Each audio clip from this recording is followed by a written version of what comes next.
안녕하세요. 오늘의 테슬라 뉴스입니다. 오늘 테슬라는 327.35달러로 마감했고요. 1.64%의 상승으로 마감하게 되었습니다. 스페이스X는 125.33달러로 무려 9.43%의 급등으로 마감했는데요. 그런데 스페이스X의 급등이 장중에만 이렇게 일어났고 장이 마감된 후에는 좀 다른 모습을 보여주게 되었습니다. 스페이스X는 상장 이후 첫 분기 실적을 발표했는데 매출은 컨센서스를 크게 웃돌았고 손실도 예상보다는 훨씬 적었습니다. 그런데 시간내 거래에서 주가는 오히려 흔들린 상황인데 왜 좋은 실적을 내고도 이런 반응이 나오고 있는지, 그리고 이틀 뒤인 미국 시간으로 목요일 또 벌어질 일이 왜 테슬라 주주에게도 중요한지 같이 한번 살펴보겠습니다. 오늘은 스페이스X에 대한 이야기가 많이 나올 수밖에 없고요. 하지만 테슬라 주주 입장에서도 스페이스X에 대한 이야기를 꼭 들어봐야만 하기 때문에 같이 한번 다뤄보겠습니다. 그럼 끝까지 함께 해주시길 바라고요. 출발할게요.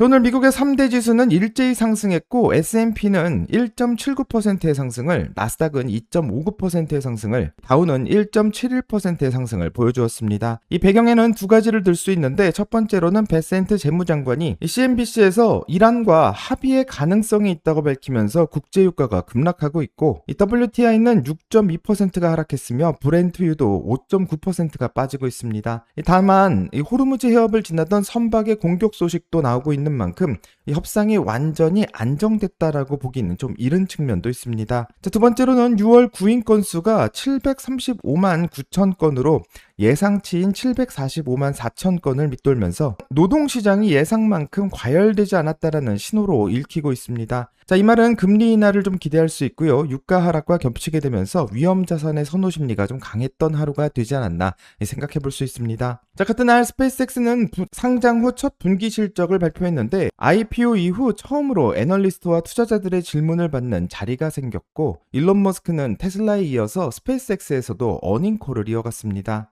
재미있게도 매출과 3분기 가이던스 모두 예상을 웃도는 발표를 하게 되었는데, 시간 외 주가는 무려 6.5%에서 7% 가까이 빠지고 있는데, 실적이 좋게 나왔는데 주가가 빠지는 이유를 한번 알아보려고 합니다. 여기에는 어느 정도 같은 이유가 있는데요. 그럼 스페이스X의 실적부터 한번 확인해 보겠습니다.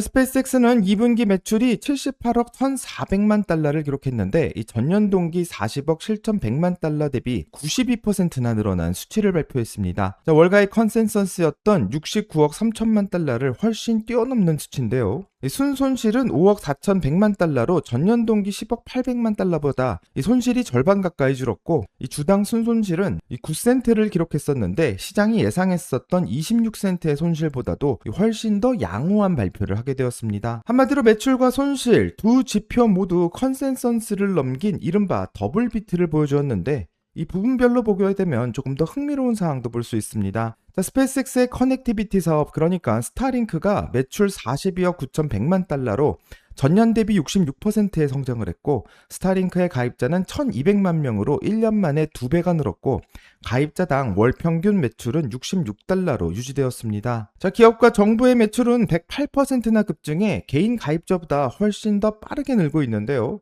아메리칸 항공을 비롯한 여러 항공사와 소프트뱅크, NTT 도모코 같은 해외 통신사와도 새 파트너십을 맺으면서 그 영역을 넓혀가고 있습니다. 오늘 어닝콜에서 가장 야심찼던 발언은 스타링크 모바일 쪽에서 나오게 되었는데, 이 최고 운영 책임자인 구엔 숏웰은 미국 3대 통신사인 버라이즌과 AT&T 그리고 T모바일을 합친 시장의 규모가 연간 6천억 달러에 달한다며, 이 중 상당한 고객을 스타링크 모바일로 데려올 수 있을 것으로 기대한다는 충격적인 발표를 했습니다. 위성을 활용해서 통신의 사각지대를 없애고 자연재해 상황에서도 지상통신망보다 오히려 더 안정적일 거라는 설명도 곁들이고 있는데, 이 발언이 나오자마자 실제로 시장은 반응하기 시작했고, 이 시간 내 거래에서 AT&T는 2.75%, 버라이즌은 3.8% 정도 동반 하락하고 있고, 이 스페이스X의 실적을 발표하는 콜인데 정작 경쟁사인 통신주들이 먼저 반응하고 있습니다. 사실 이건 오늘 하루 만의 이벤트는 아니고요. 지난달 6월 26일 파이낸셜 타임즈가 구엔 숏웰에게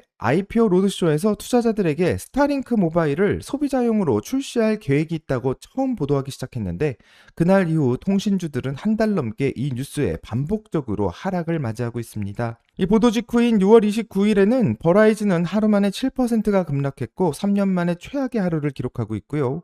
AT&T와 T모바일까지 포함해 3사 합산 시가총액이 460억 달러가 증발하고 있습니다. 자, 버라이즌은 이 여파로 다우존스 산업평균지수에서 제외까지 되었는데 이후에도 스페이스X가 도심 지역용 주파수를 사냥하고 있다는 보도도 나오고 있고 또 프로토타입의 모바일 단말기를 투자자들에게 공개했다라는 보도가 나올 때마다 통신 3사의 주가는 2에서 7%씩 출렁거리고 있는 상황입니다. 자, 오늘 어닝 발표는 그웬 쇼델이 처음으로 이 계획을 직접 공개석상에서 못 박은 자리였다라는데 그 의미가 있다고 생각하고 그럼 스타링크의 모바일 서비스는 앞으로 거대한 통신사들을 대체할 수 있을지 스타링크 모바일에 대한 이야기를 잠깐만 해보도록 하겠습니다. 우선 헷갈리기 쉬운 부분부터 정리해본다면 지금 당장 통신사를 모두 대체할 수 있는 것은 아니라고 말할 수 있습니다. 현재는 T모바일과 협력하고 있는 보완형 구조로 설계되어 있고 지상 신호가 안 잡히는 사각지대에서는 위성으로 자동 전환되는 부가 서비스를 시도하고 있습니다. 속도도 사용자당 4메가비트 수준으로 문자와 위치 공유 정도로만 사용하고 있는데 통신사가 제공하고 있는 5G의 스피드보다는 훨씬 더 느린 속도를 제공하고 있고 여기까지만 보면 스타링크가 제공하는 서비스를 아무 의미가 없다고 생각할 수도 있습니다. 하지만 그웬 쇼드웰은 내년 말까지 첫 고객에게 스타링크 모바일을 제공하겠다라고 말하고 있고요. 2027년에는 독립형 서비스를 띄울 수 있는 위성을 발사하겠다라는 구체적인 시점까지 언급하고 있습니다. 여기에 더해 차세대 위성과 스타쉽 에코스타 주파수를 결합해 다운로드 속도를 150메가비트까지 끌어올리는 게 목표라 하고 지상에 자체 기지국도 깔 계획이기 때문에 시간이 지나면 지날수록 점점 독립적인 통신사회에 가까워질 것이라 생각할 수 있습니다. 자, 그러면 구독자 여러분들이 이 뉴스를 듣고 궁금해할 소식이 있을 것 같은데 첫째, 한국에서 과연 스타링크 모바일을 사용할 수 있을까? 이게 궁금할 수 있습니다. 결론부터 말하면 한국에서는 SKT와 KT, LG U+와 별개로 스타링크가 독자적인 네 번째 통신사로 등장할 가능성은 매우 낮을 수 있습니다.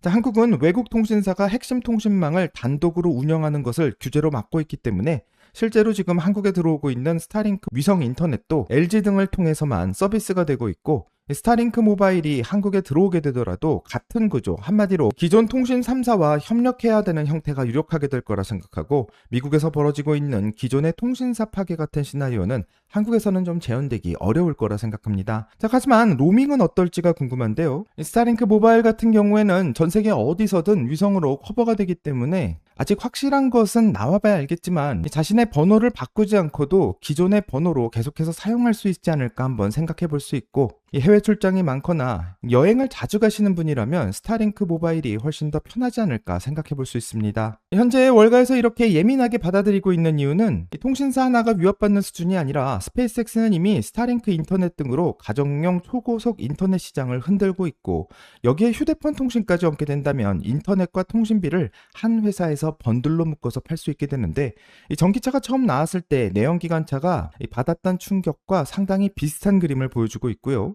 다만 아직까지는 시나리오고 또 위성 하나가 동시 접촉자 수를 얼마나 받을 수 있는지 이 도심과 빌딩 사이의 전파 간섭 같은 문제는 어떻게 해결할 수 있는지 이 기술적 제약이 여러 가지로 남아있기 때문에 계속해서 균형 있게 봐야 될 거라 생각합니다. 자, AI 사업의 매출은 25억 6,100만 달러가 나왔고 전년 대비 247%라는 폭발적인 성장을 보여주었는데요. 신규 클라우드 서비스 계약이 14억 1천만 달러 규모의 인프라 매출을 새로 만들었고 우주군과 맺은 스타쉴드 관련 정부 계약도 60억 달러가 넘으며 매출을 만드는 축이 스타링크 하나에서 스타링크와 AI 두 개로 늘어난 그림을 보여주고 있습니다. 지금까지만 보면 거의 완벽한 성적표라고 할 수 있는데 지금 왜 스페이스X의 주가는 하락하고 있는지 궁금해질 수밖에 없습니다. 현재 스페이스X는 6월 15일 역사상 최대 규모의 기업 공개를 하면서 857억 달러를 조달했고 6월 26일에는 250억 달러 규모의 투자 등급 회사채도 발행했는데 이번 분기 말 기준 현금성 자산은 935억 2,200만 달러로 전년 분기 대비 3배나 넘게 불어나게 되었고 한마디로 현금이 두둑하다라는 말로 생각해 볼 수 있습니다. 자, 이런 숫자들만 놓고 본다면 상장 후 첫 성적표의 발표는 정말 나무랄 데가 없는데요. 월가의 애널리스트들도 대체로 괜찮다라는 평가를 내리고 있고, 실제로 스페이스X의 주가는 9.43%나 급등하면서 마감하게 되었습니다. 이 시장이 이미 좋은 실적을 어느 정도는 기대하고 있었다는 뜻으로 해석할 수 있지만, 이 컨퍼런스 콜이 진행되면서 이 숫자가 점점 자세히 보기 시작했고, 이러면서 분위기는 또 완전히 달라진 것 같습니다. 자, 매출도 손실도 가입자 수까지 모두 다 좋았는데 왜 시장은 반대를 예상하고 있는지 이제부터 한번 이면에 숨겨진 이야기를 한번 찾아보도록 하겠습니다. 현재 스페이스X가 좋은 실적을 발표한 이후에 시간 내에서 하락하고 있는 이유는 바로 지출에서 문제가 있다는 평가가 나옵니다.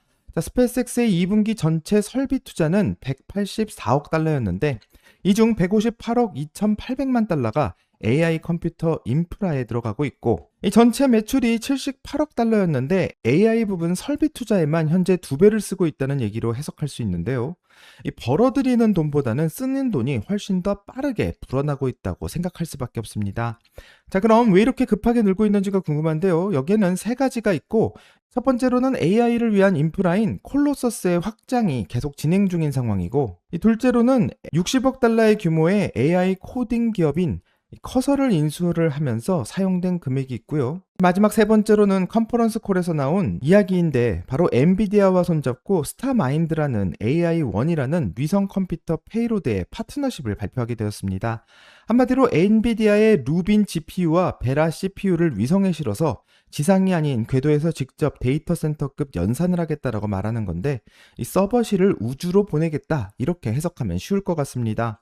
재밌는 것은 일론 머스크는 이번 어닝콜을 통해서 앞으로 스페이스X의 칩은 엔비디아가 독점할 것이라고 말하고 있는데요. 자체적으로 칩을 만들고 있기는 하지만 엔비디아의 최신 칩을 대량으로 사들이겠다고 말하고 있고, 이렇게 되면 스페이스X의 카펙스가 엄청나게 올라갈 수밖에 없기 때문에 이 투자자들에게는 조금의 걱정이 될 수 있습니다. 자, 이렇게 지출이 걱정될 수밖에 없는 것은 현재 스페이스X가 이 자체 로켓으로 위성을 쏘아 올리고 이 위성에서 AI 계산을 하면서 이 전력난과 부지의 해결을 하겠다라고 말하고 있는데, 이 문제는 회계상으로는 이번 분기부터 바로 지출로 잡힌다는 것이고, 쉽게 말해서 청구서는 벌써 도착했지만 돈이 매출로 돌아오기까지는 몇 년이나 걸릴 수도 있고, 이 시차가 크면 클수록 투자자들은 조급해진다고 생각하게 됩니다. 현재 스페이스X의 AI 부분은 11억 4,600만 달러의 흑자를 냈지만 이 문제는 속도라고 생각하고, 현재 카펙스가 매출 증가의 속도보다 훨씬 더 빠르게 불어나고 있다는 것은 불안한 신호로 읽는 투자들이 많은 것 같습니다. 자, 오늘 실적을 발표했던 AMD와 한번 비교해 본다면 더 명확하게 그림이 보여지는데요. 첫째로 AMD는 2분기 매출 115억 4천만 달러로 이 컨센서스인 112억 5천만 달러를 넘었고, 주당 순이익도 1.66달러로 예상치인 1.6달러를 넘어서게 되었습니다. 3분기 매출 가이던스도 130억 달러를 발표하면서 시장이 예상했던 125억 달러보다 훨씬 더 좋은 상황을 보여주었는데요. 그럼에도 불구하고 시간 내 주가는 6.5%에서 7% 가까이 빠지고 있는데, 실적과 가이던스 모두 좋았지만 AI 밸류에이션에 대한 부담이 주가를 누르고 있다는 해석이 나오고 있고, 현재 AMD나 스페이스X는 기대가 워낙 컸던 만큼 웬만한 서프라이즈로는 그 눈높이를 넘기 어려운 상황이라는 것을 알 수 있습니다. 자, 스페이스X와 AMD는 업종도 다르고 사업의 구조도 다르지만 지금 시장은 얼마를 버는지보다는 얼마를 더 쓸 건지에 예민하게 반응하는 것처럼 보이고, 이런 행보는 지난 몇 분기 동안 빅테크들의 실적 발표 때마다 계속돼서 반복되어 온 흐름이기도 합니다. 하지만 이런 모든 지출에는 회사 나름의 자신감이 있다고 생각하는데, 스페이스X의 어닝콜에서 이 최고 재무 책임자는 올해 연말까지 연 환산 매출, 그러니까 ARR이 1,000억 달러에 도달하는 게 이미 확정적인 궤도에 있다고 설명하고, 오히려 더 높아질 가능성이 크다고 말하고 있습니다. 실제로 3분기 들어서만 6개월짜리 클라우드 서비스 계약을 67억 달러어치 새로 따냈고 10월부터 매출로 잡히기 시작할 거라고 하는데요. 여기에 더 나아가 일론 머스크는 매출 1조 달러의 달성 목표 시점을 2031년에서 2030년으로 오히려 앞당기고 있고, 이 상황에 따라서는 2029년에도 달성할 수 있을 것이라 말하고 있습니다. 자, 도이치뱅크의 에디슨 유 애널리스트는 스페이스X에 대해서 매수 의견과 목표가 255달러를 유지하고 있는데 지금 주가 대비 무려 2배가 넘는 수준을 보여주고 있습니다.